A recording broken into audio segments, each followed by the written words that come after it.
সুপ্রিয় দর্শক, আসসালামু আলাইকুম। কেমন আছেন সবাই? আশা করি ভালোই আছেন। সুপ্রিয় দর্শক, ইতিমধ্যে শুধুমাত্র একটি কমেন্ট পাচ্ছি যে ভাইয়া এফডব্লিউবির কি খবর, এবং হচ্ছে কি এমএলএসএসসি নিরাপত্তা প্রহরী পদে কোনো আপডেট আছে কিনা। মূলত এফডব্লিউবির অর্থাৎ পরিবার কল্যাণ পরিদর্শিকা পদের এবং এই পরিবার পরিকল্পনা অধিদপ্তর সকল আপডেট সকলেই চাচ্ছেন।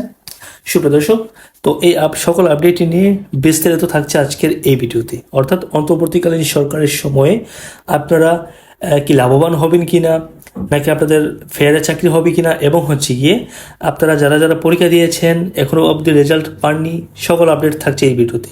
তো মূল ভিডিওতে যাওয়ার আগে আপনাদের সকলের কাছে আমার ছোট্ট একটা রিকোয়েস্ট থাকবে, আপনি যদি চ্যানেলে নতুন দর্শক হয়ে থাকেন, চ্যানেলটি সাবস্ক্রাইব না করে থাকেন, ডেফিনেটলি সাবস্ক্রাইব করে পাশে বেল আইকনটি প্রেস করে রাখুন। ফলে নিত্য নতুন ভিডিও আপডেট নোটিফিকেশন সহ সবার আগে আপনি পাবেন। সুপ্রদর্শক, ভিডিওটি বেশি লং করবো না।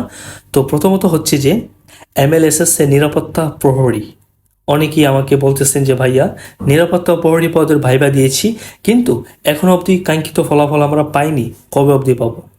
তো এখানে হচ্ছে কি, আপনারা যেহেতু নতুন সরকার পেয়েছেন, অন্তর্বর্তীকালীন সরকার পেয়েছেন, নতুন সমন্বয় কমিটি গঠিত হয়েছে, তো এখানে হচ্ছে গিয়ে খুব রিসেন্টলি আপনারা যে কোনো একটা বড় সুসংবাদ পাবেন। অর্থাৎ জব সেক্টরে খুব একটা বিগ আপডেট আসতে চলেছে। অর্থাৎ কোনো প্রকার দুর্নীতিমুক্ত, অর্থাৎ দুর্নীতি ছাড়াই ইনশাল্লাহ যারা যারা চাকরি পাননি আপনারা আশা করি চাকরি পাবেন, যদি আপনারা ভালোভাবে পরীক্ষায় টিকতে পারেন বা ভালোভাবে পরীক্ষার জন্য প্রিপারেশন নিয়ে পরীক্ষা দিতে পারেন। সেক্ষেত্রে আপনাদের কোনো প্রকার অর্থ লেনদেন ছাড়াই আশা করি আপনারা চাকরিতে কৃতকার্য হতে পারবেন, যেমনটাই জানা গেছে। তো আর হচ্ছে গিয়ে এফডব্লিউবি অর্থাৎ পরিবার কল্যাণ পরিদর্শিকা পদের যেই মামলা চলমান আছে, অর্থাৎ সে মামলার কি শুরু হয়েছে। তো এখনও অবধি যেহেতু বেশ কিছুদিন হয়েছে, মাত্র নতুন সরকার গঠিত হয়েছে, তো এখনও অবধি কিন্তু কোনো প্রকার তারা সমন্বয়ক মিটিংয়ে বসেনি।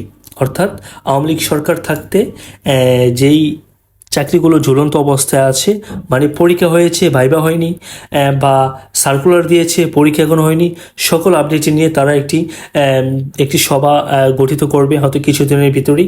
সেখানে আসলে সঠিক আপডেটটা জানা যাবে যে যারা যারা ভাইবা দিয়েছে সেগুলোর ফল প্রকাশ করবে, নাকি আবার নতুন করে সার্কুলার দিবে। তবে আই থিঙ্ক যেহেতু এখানে ভাইবা হয়েছে বা রিটেন সব পরীক্ষা টরীক্ষা হয়েছে, সেক্ষেত্রে নতুন করে পরীক্ষা নেওয়ার প্রশ্ন হবে না, বা আশা করি নতুন করে পরীক্ষা নেবে না।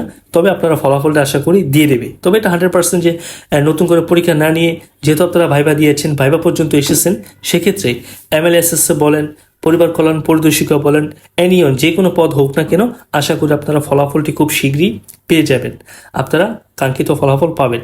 আর আমি আরেকটি বিষয় আমি উপলব্ধি করেছি যে আপনারা যারা যারা এফডব্লিউবি ক্যান্ডিডেট আছেন, আপনারা অনেকেই কিন্তু মানববন্ধন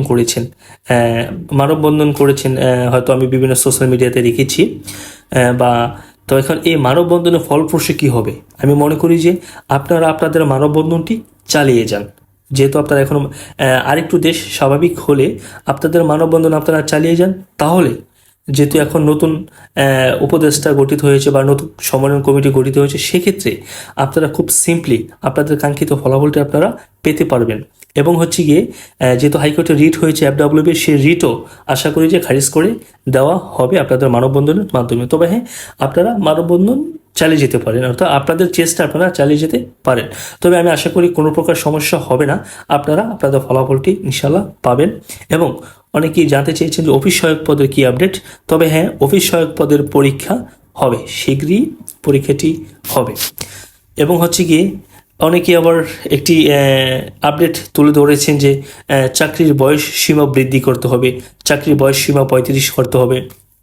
তবে এখানে একটি বিষয় হয়েছে যে যেহেতু কোটা নিয়ে, অর্থাৎ কোটা সমঝোতা নিয়ে এত ভাই বোনের রক্ত গিয়েছে বা তারা শহীদ হয়েছে একমাত্র কোটার জন্য, তো সেক্ষেত্রে আমি মনে করি যে এখন থেকেই যদি আপনারা 35 অর্থাৎ চাকরিতে বয়সসীমা 35 করার জন্য যদি আপনারা দাবি তুলে ধরেন বা কিছু আন্দোলন করেন, তবে আশা করি সাকসেসফুল হওয়া যাবে।